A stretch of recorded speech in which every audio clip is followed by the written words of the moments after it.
मुझे बताया गया है कि हमारे जो ग्रुप बन रहा है उसमें माननीय सुप्रिया सुले जी हैं, अनुराग ठाकुर जी हैं, कुछ नाम मालूम है, मैं भी हूँ।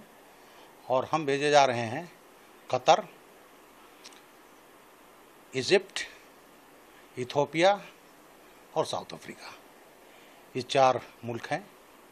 तो उसकी हम लोग तैयारी कर रहे हैं। विदेश मंत्रालय फिर और सूचनाएं देगा।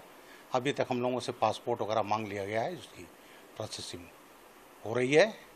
और वहाँ जा कर के ये हमारा जो डिप्लोमेटिक प्रयास है, कूटनीतिक हमारा ये तरीका है, तो उन मुल्कों को जा कर के हम बताएंगे कि किस तरह से हमारा पड़ोसी मुल्क आज से नहीं, बहुत दिनों से पहले हमारे यहाँ हमले करवाता रहा।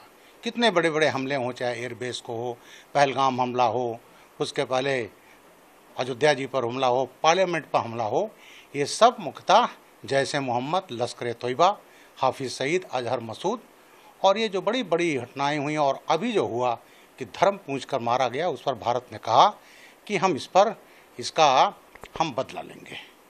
और कोई लुक छिप कर नहीं किया। भारत का ये था कि केवल जो इनके टेररिस्ट बेस हैं उसको हम बर्बाद करेंगे। उसको हमने बर्बाद किया।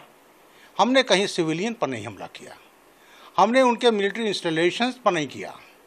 लेकिन जब उन्होंने हमारे सिविलियंस को मारना शुरू किया, उन्होंने हमारे मिलिट्री बेसेस पर उन्होंने हवाई अड्डों को प्रयास किया, तो उनके जितने प्रयास थे उसमें हमारी आकाश, हमारे ब्रह्मोस और S-400 ने विफल कर दिया।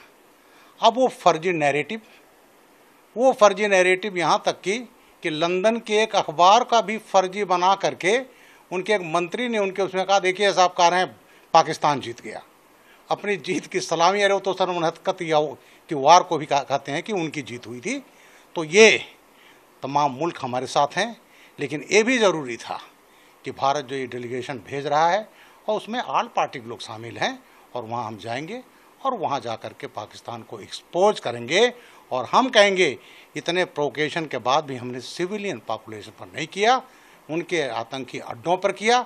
और जब उन्होंने हमारे हवाई अड्डों को टारगेट करना चाहा तो उसको हमने बर्बाद किया। उनके हवाई अड्डों पर हमले करके हमने उनको नाकाम किया।